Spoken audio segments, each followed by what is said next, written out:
Sindh online school class छहों मज़मून science बाब चोथों सबक छहों हयातियाती ऐं ग़ैर हयातियाती अंसरनि जो बाहिमी तालुक interaction between biotic and abiotic components.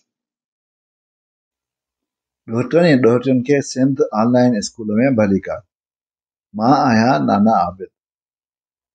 अॼु असां माहौल जे बारे में जेको सबक़ पढ़ंदासीं हुन में ॾिसंदासीं त माहौल जा गैर जानदार हिसा ऐं माहौल जा जानदार हिसा यानी बायोटिक ऐं अबायोटिक फैक्टर्स पाण में कहिड़ो तालुक रखनि था ऐं हिक ॿिए ते कीअं असर विझनि था।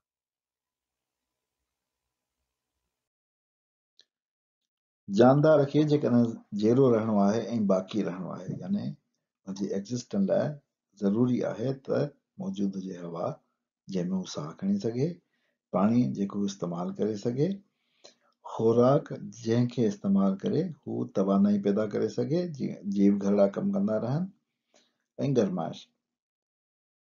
हाणे जेकॾहिं ॾिसूं त इहे चारि शयूं जेके जानदार खे ज़िंदा रहण लाइ ज़रूरी आहिनि उहे किथां थियूं मिलनि त उहे मिलनि थियूं अबायोटिक कंपोनेंट्स मां यानी सिज मां, हवा मां, पाणीअ मां, मिटीअ मां ऐं गरमाइश जेको इहे असांजूं पंज असां पढ़ियूं अबायोटिक कंपोनेंट्स।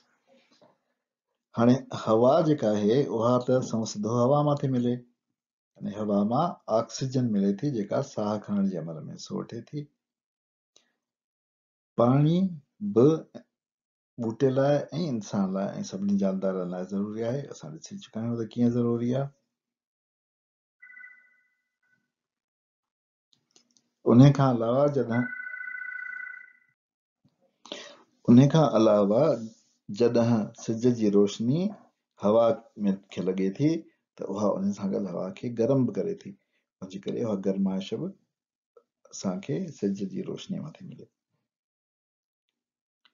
ॿिए तरफ़ ॾिसूं त सिज जी रोशनी हवा, पाणी, मिट्टी ऐं मुनासिब दर्जे हरारत यानी मुनासिब गर्मी पद यानी मुनासिब टेम्परेचर जॾहिं मिलनि था ज़मीन में मौजूदु ॿिज में त उन ॿिज मां ॿूटो पैदा थिए थो, यानी ॿूटे जे पैदा थियण लाइ बि अबायोटिक कंपोनेंट्स तमामु ज़रूरी आहिनि जेके आहिनि सिज जी रोशनी, हवा, पाणी, मिट्टी ऐं टेम्परेचर। असां पढ़ी चुका आहियूं त जॾहिं रोशनाई तरकीब जो अमल थींदो आहे त सिज जी रोशनी मां तवानाई वठी, हवा मां कार्बन डाइऑक्साइड वठी, ज़मीन मां पाणी वठी ॿूटो पंहिंजे क्लोरोफिल जी मदद सां छा ठाहींदो आहे, निशास्तो। ऐं निशास्तो छा आहे? निशास्तो खुराक आहे सभिनी जानदारनि लाइ। हाणे असां ॾिठो त इहे जेके चारि शयूं आहिनि इहे जानदार जे ज़िंदा रहण लाइ यानी जेरे रहण लाइ ज़रूरी आहिनि, पर बका में जेरे रहण खां अलावा बि कुझु शयूं अचनि थियूं। जीअं जेकॾहिं तेज़ हवा लॻे त छा थींदो आहे, ॿूटा उॾामी वेंदा आहिनि, उनजे करे ॿूटनि खे उन खां बचण जी ज़रूरत आहे। जेकॾहिं ॿोॾि आई त जानवर किथे ॿुॾी वेंदा, उन करे जानवरनि खे बि पाणीअ खां बचण जी ज़रूरत आहे।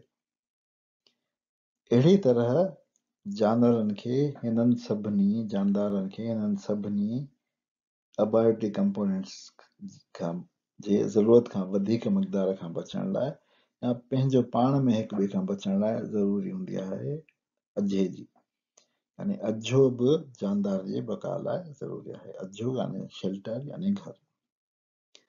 इन खां अलावा जानदारनि खे हिक ॿिए खां बचण लाइ ज़रूरी हूंदो आहे बचाव। असां ॾिठो त बचाव ऐं अझो इहे ॿई बि असांखे मिलंदा आहिनि मिटीअ मां ऐं ॿूटनि मां। अझो यानी घर यानी शेल्टर मिलंदो आहे मिटीअ मां ऐं ॿूटनि मां, ऐं बचाव लाइ बि जानदार मिटीअ खे ऐं ॿूटनि खे इस्तेमालु कंदा आहिनि। इहो असां अॻियां ॾिसंदासीं त कीअं। अचो त मुख़्तलिफ़ जानदारनि जा अझा ॾिसूं ऐं ॾिसूं त उहे कीअं मिटीअ मां ऐं जानदारनि मां यानी ॿूटनि मां ठहियल आहिनि। हीउ आहे आखेरो हिकिड़े झिरकीअ जो ऐं हिकिड़े पखीअ जो। हिन में ॾिसंदव त कख इस्तेमालु थियल आहिनि। कख किथां ईंदा आहिनि? ॿूटनि मां। इन में अंदरि ही मिटीअ जी गप ठाहे गेरो जीअं गारो ठहंदो आहे, उन क़िस्म जो गारो ठाहे ॿूटा उनखे बि लेपो कंदा आहिनि। उहो किथां ईंदो आहे? मिटीअ मां। सो असां ॾिठो त जेके अखेरा ठहनि था पखियुनि लाइ, उन में इस्तेमालु थो थिए ॿूटो ऐं मिटी। ही शींहं जो घर आहे या शींहं जो गार आहे। इन गार में बि शींहं रहे थो, जंहिंमें मिटी आहे, पथर आहे। पथर बि मिटीअ जो हिकिड़ो क़िस्म आहे, यानी सॉइल आहे। सॉइल इस्तेमालु थिए थी शींहं जे घर में। ही हिकिड़ो पोलर बियर जो घर आहे, जेको बर्फ़ जे गार में ठहियल आहे। बर्फ़ छा हूंदी आहे? पाणी हूंदो आहे। हुनमें असांजो पाणी इस्तेमालु थियो, जेको घटि टेम्परेचर ते, यानी पाणी ऐं टेम्परेचर जेको आहे उन पोलर बियर खे घर ॾिनो। ही माखियुनि जो मनारो आहे, जंहिंमें इस्तेमालु थी आहे वण जी शाख, जंहिं ते उहो मनारो ॿधलु आहे, ऐं सॼो मनारो ठहियलु आहे मेण मां, जेका मखियूं खणंदियूं आहिनि ॿूटनि मां, यानी गुलनि मां। ही हिकिड़े नोरीअड़े जो घर आहे, जेको वण में टुंग करे उन में ठहियलु आहे। ही त इंसान जो घर आहे। इंसान जे घर में छा इस्तेमालु थियल आहे? हेठि मिटी, मथे ॿूटो, दरवाज़े में काठ यानी ॿूटो। सो असां ॾिठो त अझो जेको आहे सभिनी जानदारनि जो, उन में इस्तेमालु था थियनि मिटी, पाणी ऐं ॿूटनि जो कुझु हिसो। अचो त हाणे ॾिसूं बचाव जो कमु कीअं थो थिए। हिन तस्वीर में हिकिड़ो हरण ॾेखारियल आहे। तव्हां गौर सां ॾिसो त हिकिड़ो हरण ॾेखारियल आहे। बज़ार इहो हरण नज़र कोन थो अचे, ईअं लॻे थो त हीअ सॼे हिन मिटीअ जो, यानी जेको जंग में ॿूटनि जा पण छॾियल आहिनि, उन्हनि जो हिसो आहे। इनखे कैमोफ्लाज चइबो आहे, यानी जेके जानवर आहिनि उहे ज़मीन जे, यानी पंहिंजे माहौल जे आसपास वारे तरीक़े सां पंहिंजे पाण खे बचाइनि था। हिनखे कैमोफ्लाज चइबो आहे। हिकिड़ो ॿियो जेकॾहिं असां ॾिसूं तस्वीर, त हिन में हिकिड़ो पाणीअ में अंदरि कुमी आहे, जेका पंहिंजे माहौल सां ईअं अहम आहंग थी वई आहे, जो उहा ॾिसण में कोन थी अचे। ही वण ते हिकिड़ो नोरीअड़ो वेठो आहे, जेको बि ज़रे घटि वण जहिड़ो थी वियो आहे, ऐं परे खां उहो नज़र कोन ईंदो। छाजे लाइ इहे सभु लिकनि था? जीअं पंहिंजे पाण खे ॿियनि जानवरनि खां बचाए सघनि। ही तव्हां हिकिड़ो ॿूटो ॾिसंदव, तव्हां ॾिसो था पन आहिनि, जेको हिननि पथरनि जे विच में थिए थो, ऐं पंहिंजो पाण खे पथरनि जहिड़ो थी लिकाए थो, जंहिंखे जीअं ॿिया जानवर न खाई सघनि। ही त इंसान आहे। इंसान बि लड़ाई थो करे त अहिड़ा कपिड़ा थो पाए, जेके ज़मीन में अंदरि मौजूदु मिटी ऐं गाह जहिड़ा आहिनि, जीअं हू ज़मीन में लिकी सघे।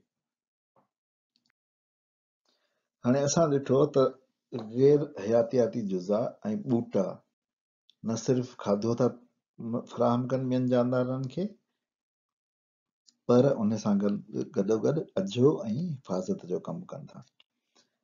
उन जे करे असांखे ॿूटनि जे बारे में हिकिड़ो दफ़ो वरी पढ़णु खपे त इहे गैर हयातियाती जुज़ा ॿूटनि जे वाध ते आख़िर कीअं असर था कनि। कहिड़ा गैर हयातियाती जुज़ा आहिनि जेके ॿूटनि सां तालुक़ रखनि था? हिकिड़ो सिज जी रोशनी, जेका क्लोरोफिल में जज़्ब थिए थी। उन खां पोइ कार्बन डाइऑक्साइड, जेका हवा मां निकिरे थी। ऐं ॿियो पाणी ऐं मादनियात, जेके मिटीअ मां ऐं सॉइल मां निकिरनि थियूं। सो इहे टे शयूं जेके एबायोटिक आहिनि, गैर हयातियाती आहिनि, उहे जॾहिं ॿूटनि सां ते असर कनि थियूं, या ॿूट छा थो थिए? फोटोसिंथेसिस जो अमल थो थिए, यानी रोशनाई तरकीब जो अमल थो थिए। उन रोशनाई तरकीब जे अमल में छा थो थिए? कार्बन डाइऑक्साइड ऐं पाणी सिज जी रोशनी जी मौजूदगी में निशास्तो ऐं ऑक्सीजन ठाहिनि था। उन जे करे असांखे ख़बर आहे त रोशनाई तरकीब में या फोटोसिंथेसिस में ऑक्सीजन ऐं खुराक ठहंदी आहे, यानी ॿूटो ऑक्सीजन ऐं खुराक ठहंदो आहे। हाणे जेतिरी वधीक फोटोसिंथेसिस थींदी, ओतिरी वधीक ऑक्सीजन ऐं खुराक ठहंदी, ओतिरो जेके हयातियाती जुज़ा आहिनि उन्हनि खे वधीक बहितर चांसिस हूंदा बका जा ऐं जियदे रहण जा। उनजे करे ॿूटे जी बका ऐं ॿूटे जो वधणु ज़रूरी आहे। हाणे अचो त ॾिसूं त ॿूटनि जे वधण ते कहिड़ा गैर हयातियाती जुज़ा कीअं असरु कनि था। असां इहो ॾिसी चुका आहियूं, असां हिते हिकिड़ो दफ़ो वरी उनखे वधाईंदासीं। रोशनी, सिज जी रोशनी, यानी रोशनी जे मक़दार ऐं ताक़त में वाधि फोटोसिंथेसिस जे अमल में वाधि आणींदी ऐं ॿूटा वधंदा। क्लोरोफिल खां सवाइ रोशनी जज़्ब न थींदी ऐं अमल कोन थींदो, उनजे करे ॿूटा कोन वधंदा। गर्मीअ जो दर्जो, थधि में अमल आहिस्ते थींदो आहे ऐं घणी गर्मी में बि अमल आहिस्ते थींदो आहे। उनजे करे हर ॿूटे जो हिकिड़ो पंहिंजो ऑप्टिमल टेम्परेचर यानी घुर्बल दर्जे हरारत या घुर्बल गर्मी पद हूंदो आहे, जंहिंमें उहो घणे मां घणी वाधि ॾींदो आहे। पाणीअ जी खोट में अमल आहिस्ते थींदो आहे। कार्बन डाइऑक्साइड, जॾहिं कार्बन डाइऑक्साइड खुटी पवंदी तॾहिं बि अमल आहिस्ते थींदो। असां हाणे ॾिठो त जेके गैर जानदार अंसर आहिनि उहे जानदार अंसरनि ते कीअं असर अंदाज़ थियनि था।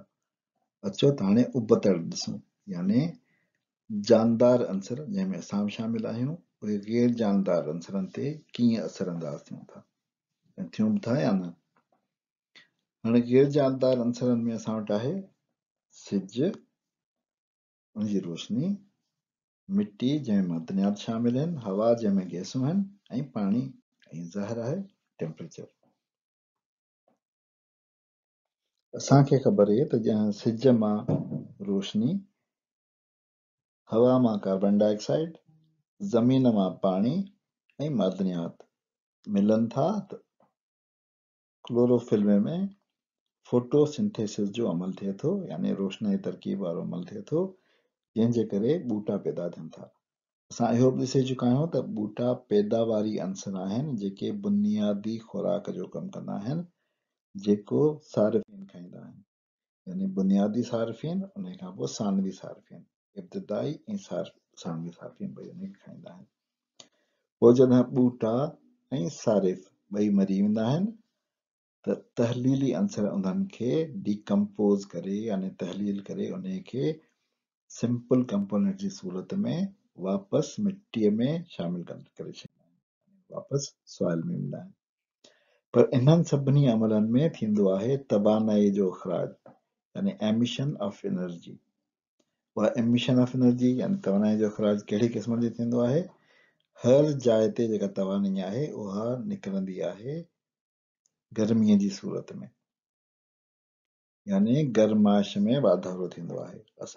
तव्हां पंहिंजे साह खणण महिल पंहिंजो हथु नक जे भरिसां रखी ॾिसो, तव्हांखे महसूसु थींदो त तव्हांजो साह जेको ॿाहिरि निकिरे पियो थो नक मां उहो गरम आहे, उन में तव्हांजी जिस्म जी गर्मी शामिल आहे ऐं उहा जिस्म जी गर्मी तव्हांजी उन एटीपी तवानाई मां ई तव्हांखे मिली आहे।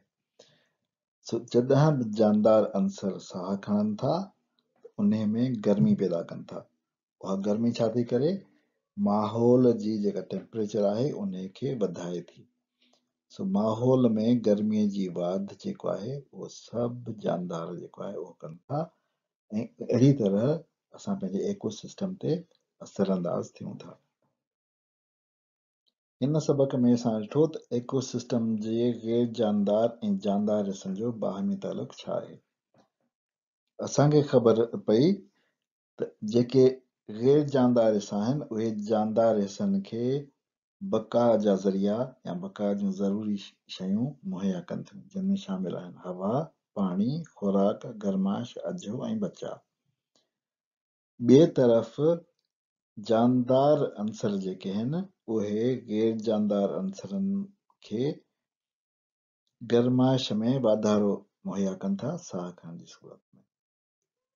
इहो आहे बाहिमी तालुक़ गैर जानदार ऐं जानदार हिसनि जो। इन ते असां अॼोको सबक़ ख़तमु था कयूं। इंशाअल्लाह वरी ॿिए सबक़ में जल्दी मिलंदासीं। नाना आबिद खे इजाज़त ॾियो। अल्लाह हाफ़िज़।